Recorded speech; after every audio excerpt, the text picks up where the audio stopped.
É o seguinte, vocês vão me dar desculpa, mas faz 2 anos que eu tô esperando pra falar isso de novo, mano. Então lá vai. Olá, senhoras e senhores, aqui é o anti-herói. Como estão as vossas senhorias? Muito bem. Nesse vídeo eu vou falar por que eu fiquei tanto tempo fora. E acho que vamos ter uma adaptação de conteúdo aqui no canal.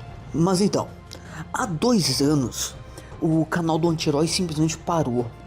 Não foi por falta de ideia, não foi por falta de vontade, foi porque eu sofri um acidente bem grave, mas pensem grave. E foi aí que eu percebi que esse canal combina comigo muito mais do que eu imaginava. Que se dane! Vamos analisar os anti-heróis então. E vamos começar com o mais rude de todos, o Guts de Berserk. Se eu pudesse eu matava 1000. Assim, durante muito tempo eu admirei personagens como Guts. Eu admirava a força dele, a brutalidade nas batalhas, a resistência absurda. Só que eu tava olhando pro lugar errado, e que agora eu não admiro, mas só como leitor.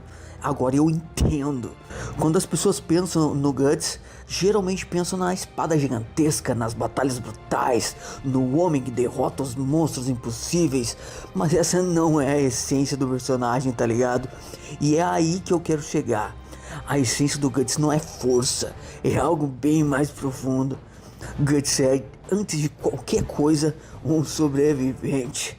E daí deu pra entender porque que eu me identifiquei com o cara, né? Desde o início da vida, o Guts ele aprende uma lição assim brutal do mundo. Ele nasce num campo de batalha, cresce cercado por violência, aprende desde criança que ninguém vai salvar ele. Ele depende só dele mesmo. Esse tipo de ambiente cria algo muito específico na mente de uma pessoa. Ele não cria esperança, ele cria resistência. Durante grande parte da história, o Guts ele caminha sozinho. Não porque ele gosta da solidão, mas porque ele aprendeu a não depender de ninguém, tá ligado? E essa é a maior aprendizagem que tu pode ter. Tu tem que aprender a ser sozinho, mano. Porque daí tu possa ser uma boa companhia. E quando tu vive tempo suficiente em um mundo brutal, algo muda dentro de ti. Tu para de esperar que as coisas fiquem fáceis. Tu aceita que o mundo é impiedoso e se fortalece para aguentar isso. E é aí que o Gus se torna diferente da maioria dos personagens, tá ligado? Ele não luta porque acredita que vai vencer, até porque ele nem acha que vai.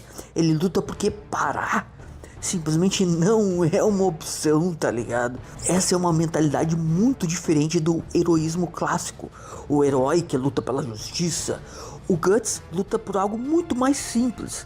Ele luta só porque ele se recusa a cair. Guts sabe de uma coisa que poucas histórias têm coragem de admitir.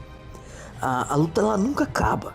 Sempre vai ter outro campo de batalha, outro inimigo, outra dificuldade. E mesmo assim, ele continua andando.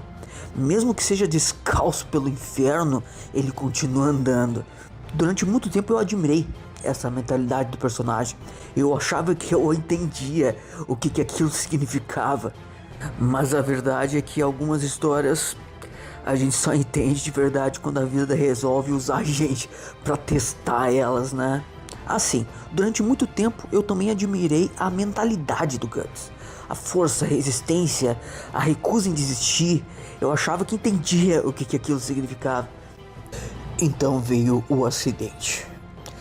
Mano, eu fiquei em coma, tive traumatismo craniano, fraturas, queimaduras e no final de tudo, eu perdi os 2 pés. Durante muito tempo ali, a minha cabeça ficou presa naquela pergunta, sabe? Por que isso aconteceu? Mas, com o tempo, eu percebi um negócio. Essa pergunta, ela não te leva a nada, não te leva a lugar nenhum. A vida não te teve explicação nenhuma, mano. Às vezes ela simplesmente muda tudo num instante. E é nesse momento que tu percebe que só existem 2 opções. Se entregar ou mandar tomar no cu e continuar. Foi nesse momento que eu finalmente entendi algo sobre o Guts que eu nunca tinha entendido antes. A essência do personagem não é a força, é a aceitação. É aceitar que a luta não vai desaparecer, ela não vai acabar. Aceitar que essas cicatrizes, elas vão existir para sempre. Aceitar que a vida que tu tinha não existe mais. Acabou, meu velho. E ainda assim, decidi continuar vivendo.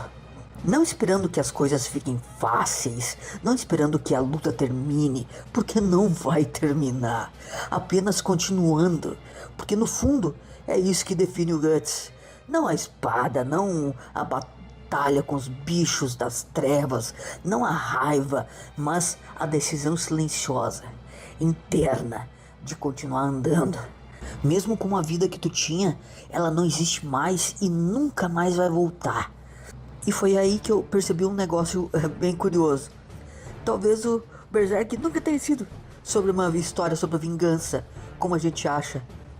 Talvez tenha sido uma história sobre algo bem mais simples: resistir.